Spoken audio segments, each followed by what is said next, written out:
Hoy vamos a avanzar con el estudio de nuestros profetas y el tema que nos congrega en esta noche es Isaías 2, el profeta consolador. Isaías 2, el profeta consolador. Y vamos a ir directamente a la cita bíblica, Isaías capítulo 40, versículo 1 al 2, y es el que nos va a iluminar a lo largo de este caminar. Consuelen a mi pueblo, consuelen, nos dice Dios. Háblenle al corazón y díganle bien fuerte que su jornada ha terminado y que ha sido pagada su culpa. Palabra de Dios, te alabamos, Señor.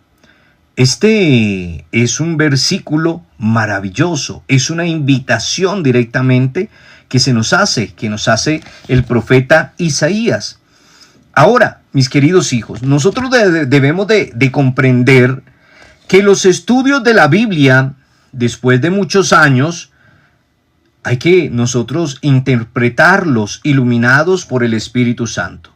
No es lo mismo estudiar la Sagrada Escritura en el contexto, ahí en el momento, a estudiarla en el tiempo que nosotros estamos viviendo.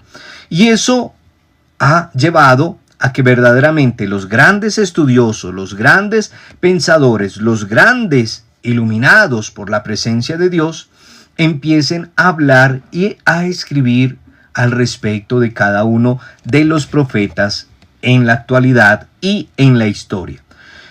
Nosotros sabemos que después de que se escribió la Sagrada Escritura, concluye todo ese compendio, pero quedan algunas partes por ahí. Y es lo que se empieza a reconstruir y es lo que se empieza a encontrar directamente en el libro del profeta Isaías. Este libro del profeta Isaías fue escrito por 3 profetas distintos que vivieron en épocas y siglos diferentes. ¿Y quiénes son esos 3 profetas distintos que vivieron en siglos diferentes? Pues vamos directamente y los vamos a encontrar para que nosotros lo tengamos muy presente, del capítulo 1 al capítulo 39. Y ahí vamos a encontrar cómo vivió el reino de Judá en los años 740 antes de Cristo. Y lo encontramos en el libro de Isaías, ¿sí? Del capítulo 1 al capítulo 39. Ahí, cuando nosotros vamos a entrándonos en el capítulo 1 al capítulo 39, ya saben, debemos de empezar a leer todo el libro del profeta Isaías y con todo lo que vamos a hablar hoy, vamos a ir comprendiendo. Entonces, vemos que del libro del capítulo 1 al capítulo 39, Isaías vivió en el reino de Judá por los años 740 antes de Cristo. Vamos directamente al capítulo 40 al capítulo 55 y volvemos con Isaías. Entonces, vivió en el destierro por los años 540 antes de Cristo. Este profeta es el que vamos a estudiar, que es el que vivió de los años 540 antes de Cristo, es el que nosotros vamos a estudiar. Y el otro, Isaías, lo encontramos en el capítulo 56 al capítulo 66.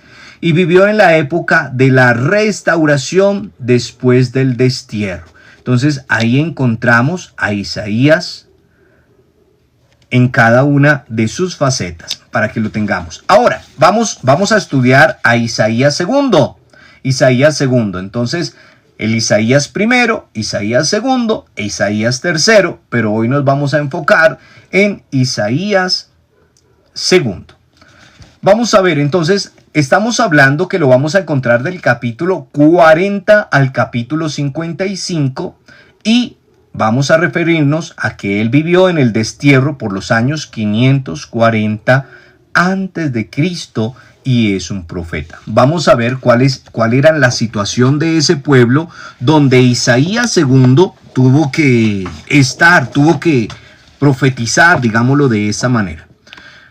Entonces, vamos a situarnos en ese mapa que hicimos alguna vez, en ese mapa con fechas, y nos vamos a encontrar al final de la etapa del destierro. Recuerde cuando estábamos hablando del destierro, que era del año 587 al año 539 antes de Cristo.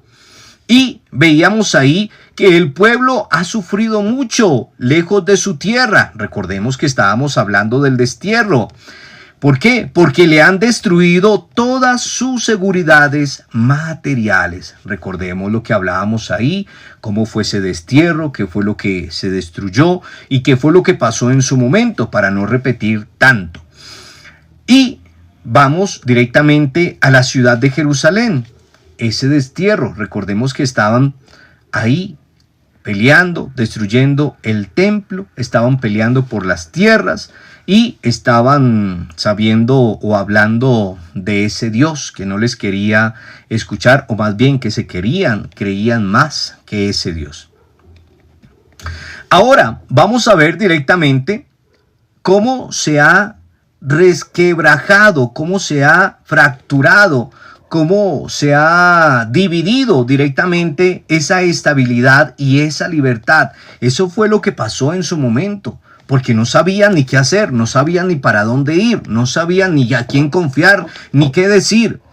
Y por eso muchos han abandonado su fe. Y ahí es donde entra Isaías. Después de que vienen a pelear por el templo, vienen a pelear por las tierras, después de que vienen a destruir, viene directamente porque él desea que tengan una libertad y desea que haya una estabilidad directamente para que la gente no abandone su fe.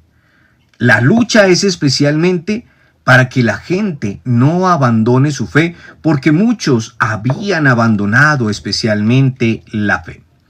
Pero queda el pequeño resto de Israel, mis queridos hijos, aquel pueblo como Francisco, humilde y pobre. Isaías II, mis queridos hijos, vive junto a ellos, junto a los humildes, junto a los pobres. Eso quiere decir que Isaías II va a sufrir especialmente con ellos. Isaías II les anima a que sigan adelante, les consuela en todo momento. Isaías II está presente de todos los acontecimientos y todo lo que va a pasar ahí en ese lugar. Ahí está directamente presente en esos acontecimientos y en las campañas de Ciro. ¿Quién es Ciro? Pues Ciro es el rey de Persia. Y Ciro, el rey de Persia, que es quien ha tenido victorias evasivas a la esperanza. Y ahí es donde viene a ser presente directamente Isaías II. O sea, tiene que verdaderamente abrazar, a consolar, guiar, escuchar, ser humilde especialmente con su pueblo.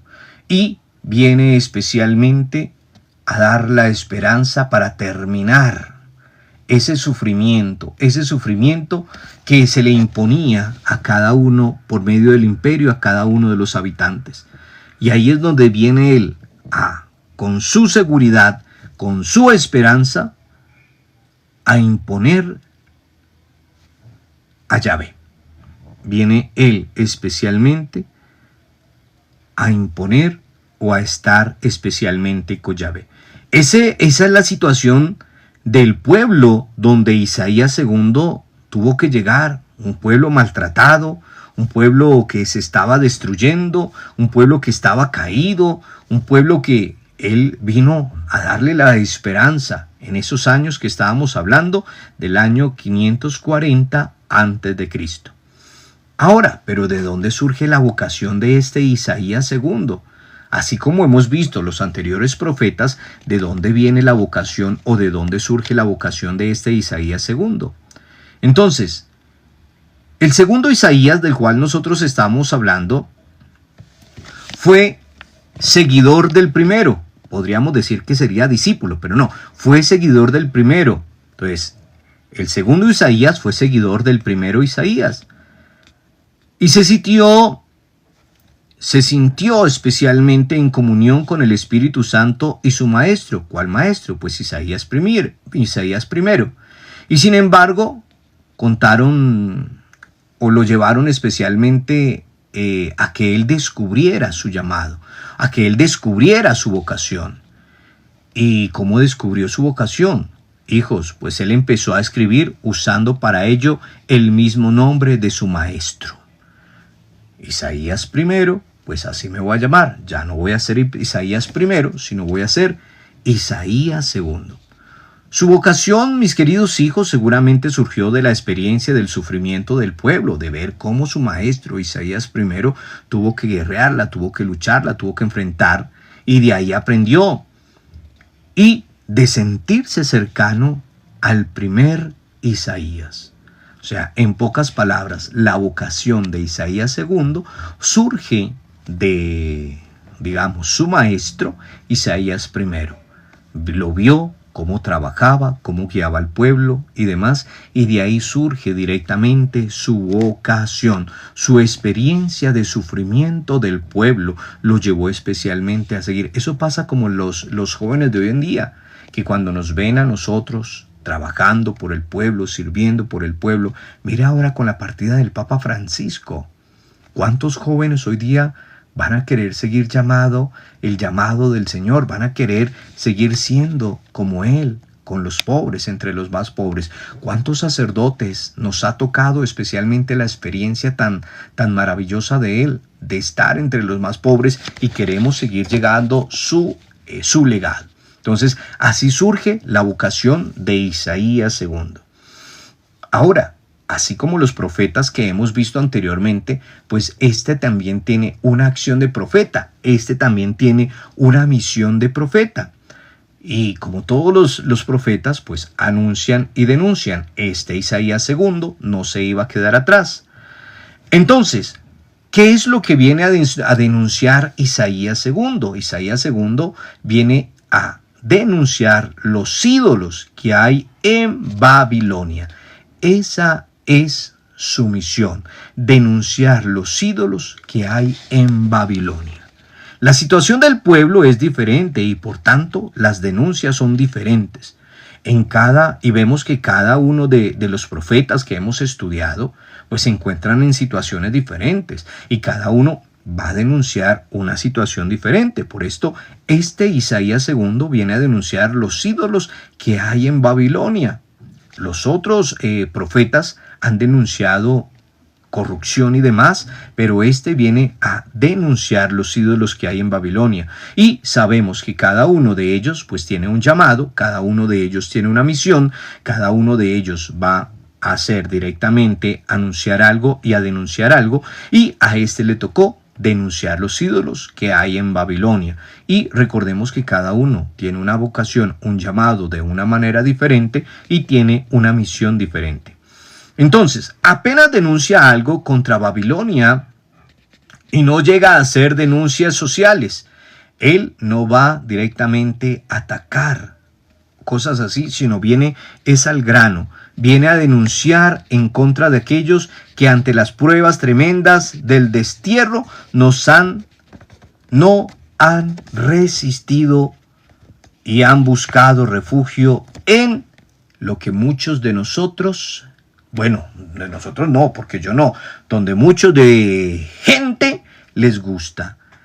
Viene a denunciar a las personas que han buscado refugio en algo que se llama idolatría. Por eso hay un canto que dice por ahí de nuestros hermanos cristianos.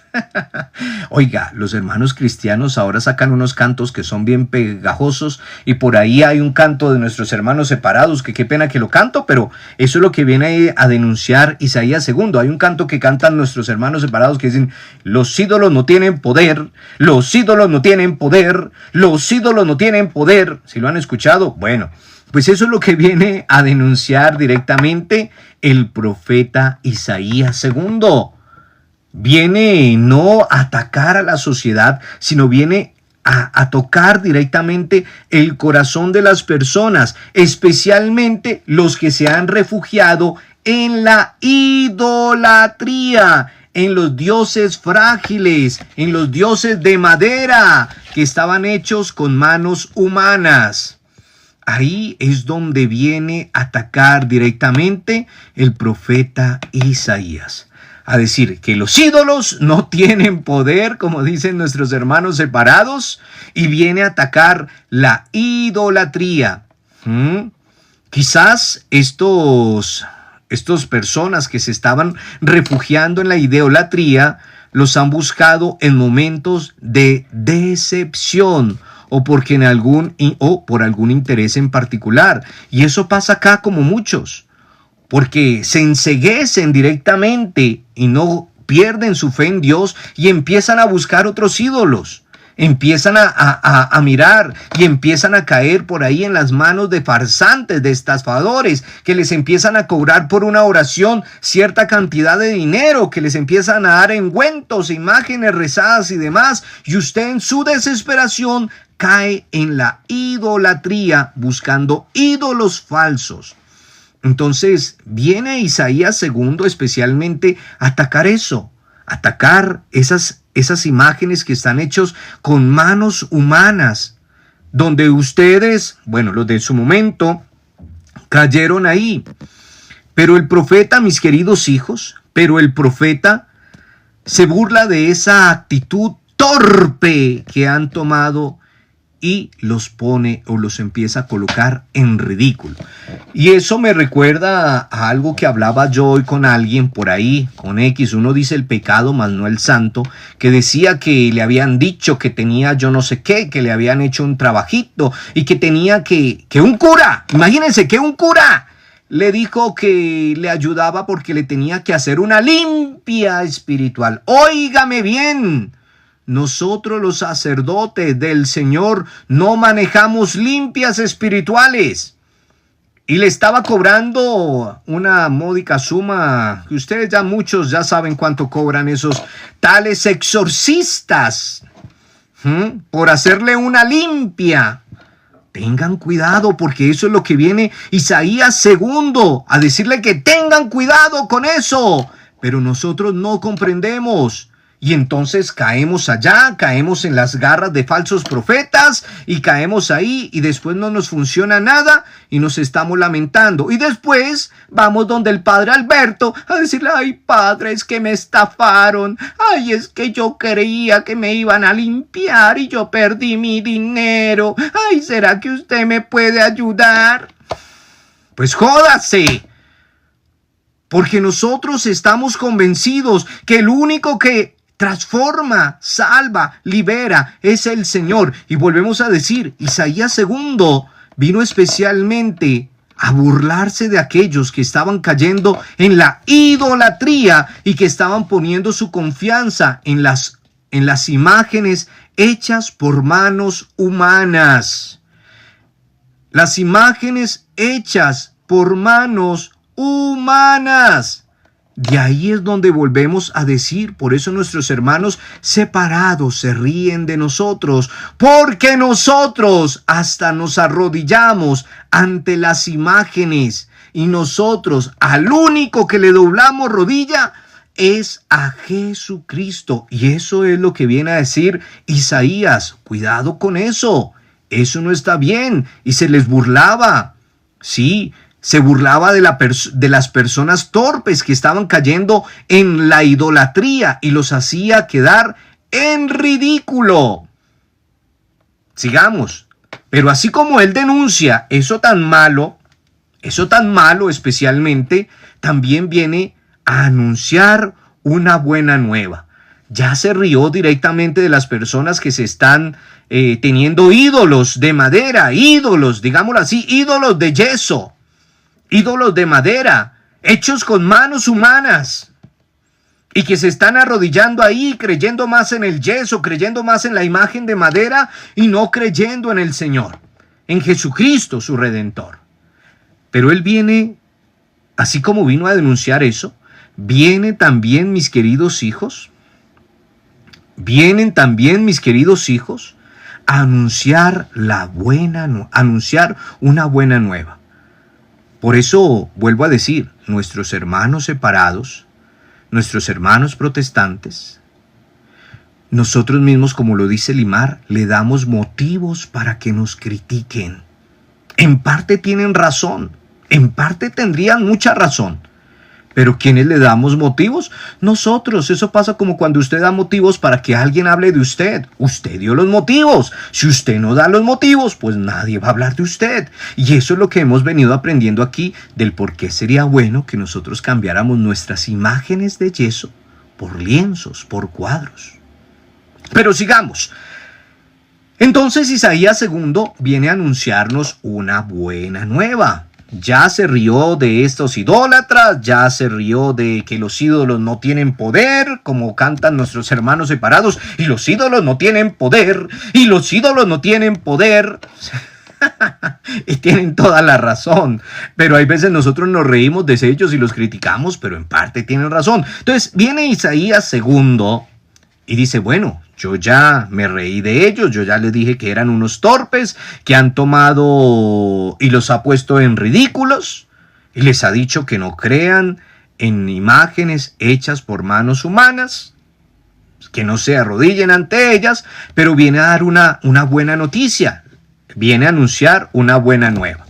Y esa buena nueva nosotros la vamos a encontrar en el libro en el libro del segundo de Isaías, que sería en Isaías capítulo 40 del capítulo 40 al 55, Isaías 40 al 55, y es llamado el libro de la consolación de Dios. Ahí, en ese capítulo, en esos capítulos, vamos a encontrar ese anuncio de la buena nueva, ese libro que es llamado el libro de la consolación de Dios. Él vino, sí, a denunciar, a abrirle los ojos, a decirle que, y a dejarlos por ahí como tontos o como torpes, como ridículos.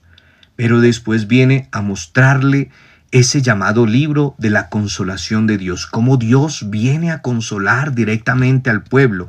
El profeta, el servidor, nos va a dar un mensaje de esperanza, nos va a dar una buena noticia, y es la primera vez que se usa en la Biblia la palabra evangelio, para que lo tengamos muy presente. Es la primera vez, la buena noticia. Sabemos que la buena noticia, pero es la primera vez que en la Sagrada Escritura se va a la Biblia, se le va a llamar evangelio. Se usa en la Sagrada Escritura la palabra evangelio. Este libro es como un gran abrazo de Dios. ¿Cuál libro? El libro de la consolación de Dios, que lo encontramos ahí en Isaías 40 en adelante. Es el comienzo, mis queridos hijos, y la conclusión del libro de la consolación. Dios estrecha al profeta en un amoroso abrazo. Y ese es el abrazo que él viene a compartir, a anunciar, a abrazar a su pueblo. Entonces recordemos, tiene su misión de denunciar y viene a denunciar los ídolos que hay en Babilonia, pero también tiene su misión de anunciar la buena nueva, y podríamos decir en pocas palabras que viene a anunciar el abrazo amoroso directamente de Dios. Ahora, como todos los profetas, él también viene a tener una experiencia de Dios, y esa experiencia es de un Dios creador y presente en la historia, un Dios que está en todo momento. Por eso, mis queridos hijos, vuelvo a decir, nosotros somos creyentes y Dios siempre está en todo momento con nosotros. Dios nunca se esconde de nosotros, más bien nosotros nos escondemos de Dios. Dios está siempre presente. Y esa es la experiencia de Isaías 2, de un Dios creador y presente en la historia. En pocas palabras, en todo momento. El segundo Isaías, del cual estamos hablando, muestra que la creación y la historia son instrumentos de la mano de Dios. La creación y la historia son instrumentos de la creación de la mano de Dios, para que nosotros lo tengamos muy presente. En este sentido, mis queridos hijos, Ciro, el pueblo y el mismo profeta son siervos de Dios. Como dice por ahí la palabra, ya no los llamo siervos, sino los llamo amigos. Entonces, en ese sentido, Ciro, el pueblo y el mismo profeta son siervos de Dios, o sea, instrumentos de lo que se sirve Yahvé para realizar sus designios. Yahvé se sirve de su pueblo, Yahvé se sirve de las personas, Yahvé se sirve de usted, se sirve de mí para realizar sus designios, para dar sus anuncios. Entonces, esa es la experiencia que tiene Isaías 2 especialmente,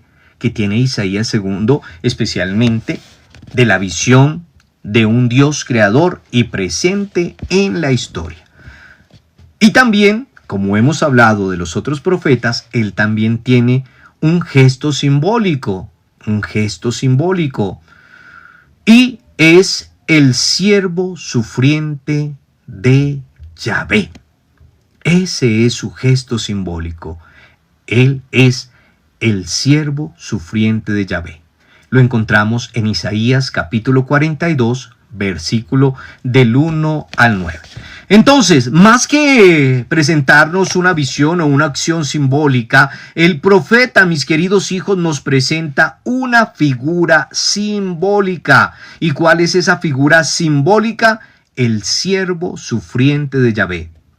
Los 4 cánticos, recordemos que hay 4 cánticos que son como un vibrar de la vida, un vibrar anhelante de la palabra de Dios que toca y sacude el corazón del pueblo.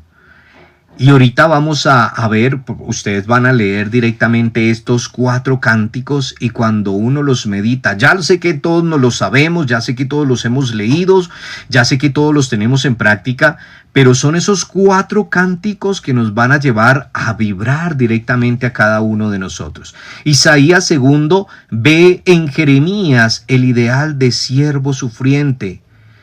Recordemos eso, ve en Jeremías el ideal de siervo sufriente y lo presenta como modelo para el pueblo que también sufre. Es un ejemplo a seguir, mis queridos hijos. Ahora, vamos a ver cuáles son esos 4 cánticos para que ustedes, a medida que van contestando la entrevista y demás, pues se puedan enamorar también de esos 4 cánticos. El primer cántico lo encontramos en Isaías capítulo 42, versículo del 1 al 9. ¿Y de qué nos va a hablar ese cántico? Nos va a hablar de un Dios que llama y nos presenta a su siervo, el pueblo pobre y sufriente. Lo que hizo el Papa Francisco, mostrarnos a un pueblo pobre y sufriente, una iglesia para los pobres. Entonces, en Isaías capítulo 42, versículo del 1 al 9, vamos a encontrar ese primer cántico donde se nos muestra Dios llama y nos presenta a su siervo, el pueblo pobre y sufriente. El segundo cántico de Isaías lo encontramos en el capítulo 49, versículo del 1 al 6. Y ahí nos va a mostrar ese cántico, el siervo, pueblo, donde el pueblo toma conciencia de su misión y la acepta. Es un cántico también maravilloso. Vamos con el cántico tercero y lo vamos a encontrar en Isaías 50, versículo del 4 al 9. Seguimos ahí, el pueblo, siempre estamos presentes como el pueblo, pero es el pueblo servidor, un pueblo que aguanta, un pueblo que lucha, un pueblo que resiste, y es ese cántico de Isaías capítulo 50, versículo del 4 al 9. Y el cuarto cántico o el último cántico que veremos y lo encontramos en Isaías 52, versículo del 4 al 9. Y es ese pueblo servidor, Isaías 52, versículo del 13 al 53 y el capítulo 53 al 12. Y es ese pueblo, mis queridos hijos, ese pueblo que es siervo de Dios, que padece de una caída, que se ha caído y que se puede levantar. Entonces, Isaías capítulo 52, versículo 13 y capítulo 53, versículo 12. Es ese pueblo que les decía, mis queridos hijos, que ha caído y que también se ha levantado.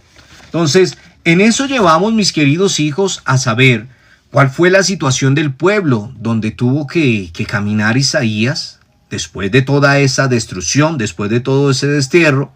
Ya sabemos de dónde surge su vocación, quién fue su maestro y por qué viene su vocación para seguir, en pocas palabras, el legado. Por eso se llama Isaías 2. ¿Cuál fue la denuncia que hizo especialmente en su trasegar, en su caminar?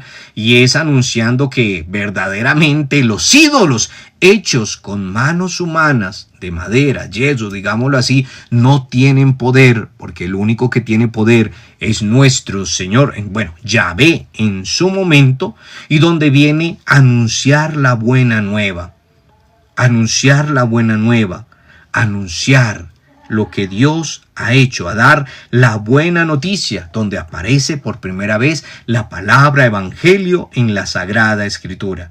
Y veíamos cómo tiene una experiencia de Dios, esa experiencia de Dios que muestra a una creación en la historia, y veíamos su gesto simbólico que es siervo sufriente de Yahvé. Siervo sufriente de Yahvé.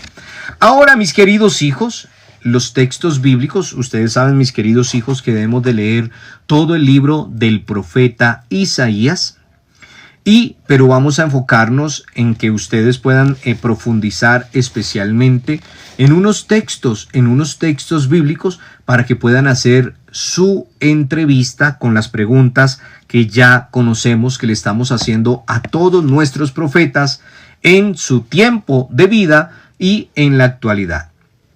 Entonces, uno de los textos es donde va a hablar, y es importante que lo conozcamos, y es donde se va a hablar directamente de donde el pueblo espera un nuevo éxodo, y eso lo encontramos en Isaías capítulo 41, versículo del 17 al 20.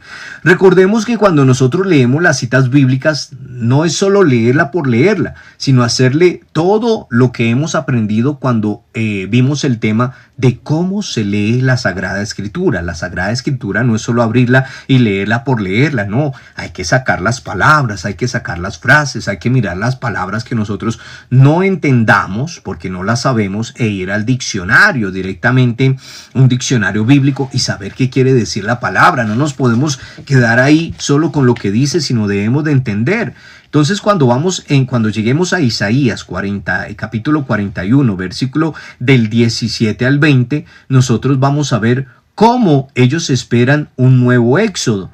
También vamos a ver en Isaías 41, versículo 25 al 29, que el profeta de la buena noticia, y ya habíamos hablado cuál es esa buena noticia, ese abrazo que viene especialmente a anunciar.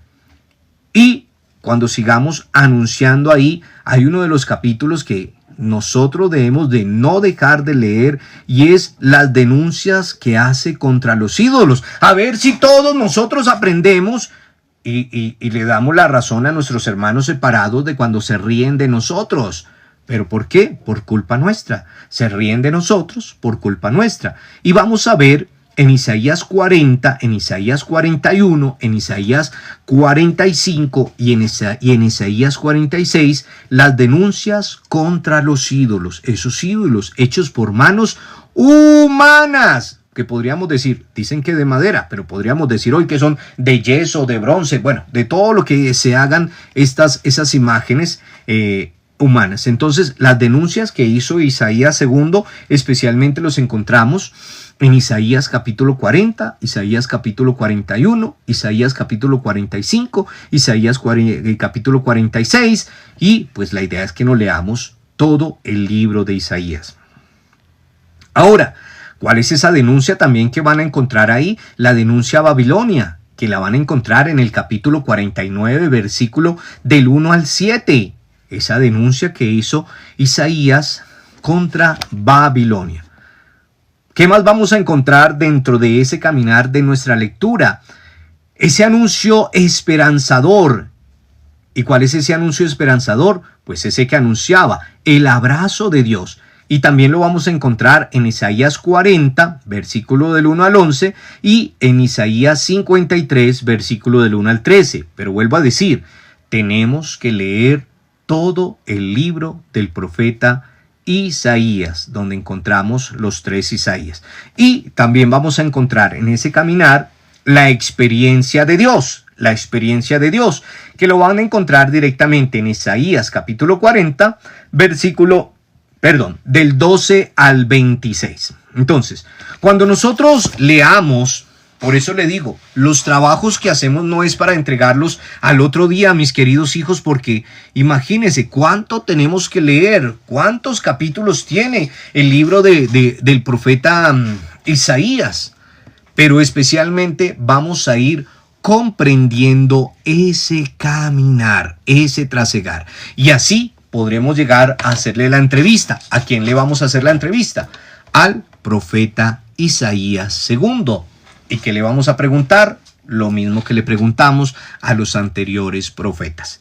Entonces, ese sería directamente el profeta Isaías II, que nos deja una enseñanza maravillosa, que nos enseña especialmente que los ídolos no tienen poder,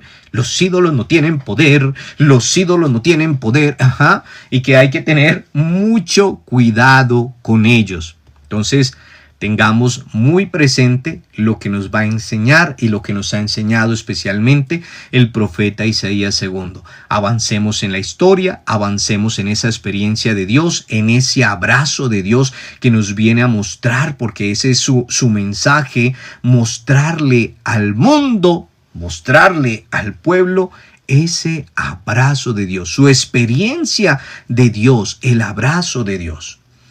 Entonces, anunciemos, denunciemos, oremos, caminemos y levantémonos, como nos viene a enseñar directamente. Gloria al Padre, al Hijo y al Espíritu Santo, como era en un principio, ahora y siempre, por los siglos de los siglos. Amén. Gloria al Padre, al Hijo y al Espíritu Santo, como era en un principio, ahora y siempre, por los siglos de los siglos. Amén. Gloria al Padre, al Hijo y al Espíritu Santo, como era en un principio, ahora y siempre, por los siglos de los siglos. Amén.